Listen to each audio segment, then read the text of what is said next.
Trinity. Alif Lam Mim. Trinity. Àbí bẹ́ẹ̀ kọ́? Bẹ́ẹ̀ni.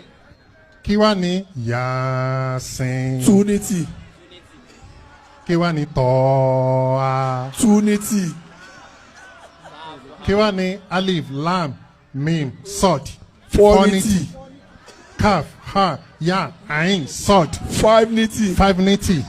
Kí wá ní Nun? Onenity. Kof? Onenity. Sod? Onenity. Atekbir.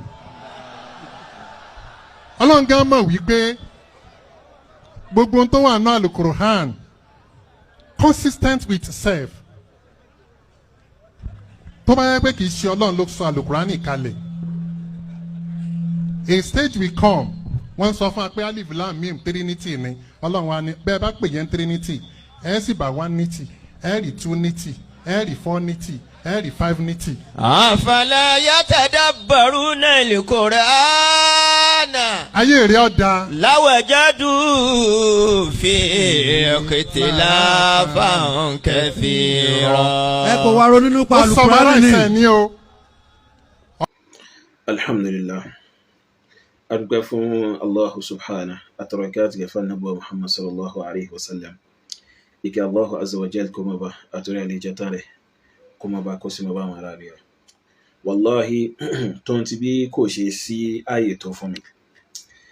Lọ́bẹ̀ ẹ̀dá ní kí n wáyè láti jókòó wo dìbéètì tó ṣẹlẹ̀ láàrin Akadipo àti àwọn ọmọ aláìdákànmà, àwọn ọmọ kèfèrí Kristẹni ìyá wọn tí wọ́n mọ̀ kankan, ẹ̀yin tó nǹkankan, ẹ̀yin tẹ́ jámọ̀ kankan. So gẹ́gẹ́ pé ẹ rí ẹnìkan àwọn nǹkan tí wọ́n ra dátà 15 fún yín, tí wọ́n ra sẹ́ẹ̀tì 25,000 30,000 sí yín lọ́wọ́, so tí wọ́n sì ń ra láptọ̀pù 15,000 naira lé yín lọ́wọ́, tí wọ́n sì ń dá bí àwọn 120,000 kan fún yín kẹ́ máa fi sẹ́ẹ̀tì studio. So eléyìí ni wọ́n ń jọ yín lójú tẹ̀rù pé bọ́yẹ̀ ti arrive àwọn onírànú ọmọ. So review wo lẹ́ ń ṣe káàkiri lẹ́yìn ìgbà tí wọ́n ti fìyà jẹ yín tán? Ìrẹ̀nú àìsí kẹwọ́ mo tiẹ̀ bá lọ́rọ̀ jù. So what is the benefit of this review? Kí ni àǹfààní review yìí? Ohun tó mi tí mo fẹ́ fi fèsì fún, tí mo fẹ́ fi make comment lórí debate yẹn gangan, òun náà ni review tí àwọn ọmọ kèfèrí àwọn Noah Ezekiel àtàwọn ọmọ ìyá rẹ̀ yòókù so tí wọ́n lọ gbé jáde tí wọ́n sọ pé àwọn fẹ́ review debate tó ṣẹlẹ̀ láàrin Mallam Yusuf Adépàjọ àti Ọ̀gbẹ́ni Gabriel yẹn. So kí lẹ́yìn review fún? So tẹ́ ẹ bá win ní debate ọ̀hún, tó bá já sí pé òdodo bá wà lọ́wọ́ yín bí debate náà, you don't have to review anything to any people. You don't have to review anything to people. O nídìí kẹ́ review kí ni tó ṣẹlẹ̀ fún àwọn èèyàn. Ẹ jẹ́ káwọn èèyàn kan ṣe kí ni wọ́n dájọ́ rẹ̀ fúnra wọn. But now you came out, you are trying to display some damage control. So intent try láti ṣe ní ìsìn damage control ni. Oye, because ẹnikẹ́ni tó bá fi lè farabalẹ̀ wo debate yẹn, kódà tí ò bá farabalẹ̀ wo gan tó bá fi gìràngìràn wo, yóò fi gìràngìràn gbàgbọ́ yé pé ojú ti ẹ̀yin kèfèrí, ẹ̀yin tẹ́ fẹ́ sọ pé ẹ fẹ́ dí Islam lọ́wọ́ náà nù.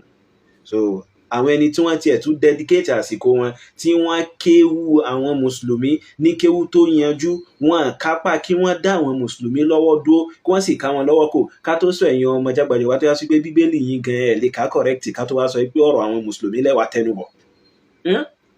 So wallahi, so àìnítìjú tó tóbi gbà, so òun ni gbogbo ìtẹ̀ ń bá káàkiri. Ó tiẹ̀ tó yìí ọmọ Noah Ezekiel yẹn kò lójútì kankan.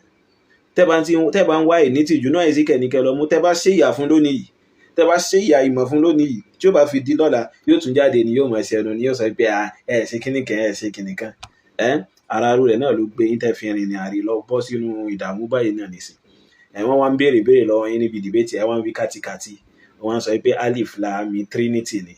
So abẹ́rẹ́ ló do aláìmọ̀kan èèyàn, Alif Lam Mim Trinity ni.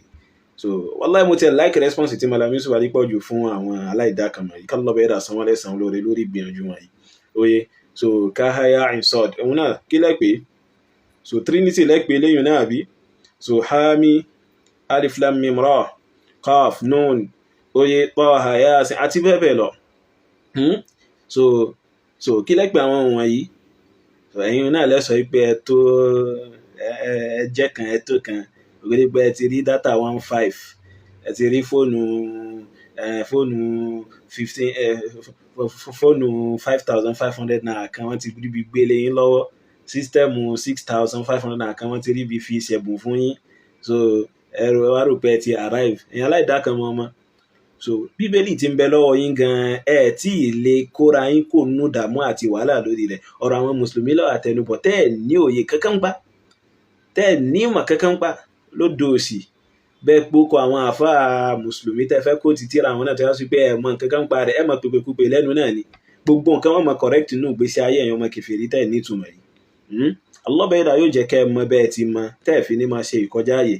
So wallahi tó bá kàrà ń gidá ńlẹ̀ Yorùbá kìí ṣe bí irú ẹ̀yàn ọmọ kínkìkì kúkúkú kèfèrí yìí, kìí ṣe bí irú yín lẹ́ẹ̀dí àwọn mùsùlùmí lọ́wọ́ ńlẹ̀ Yorùbá, ẹ kéré púpọ̀.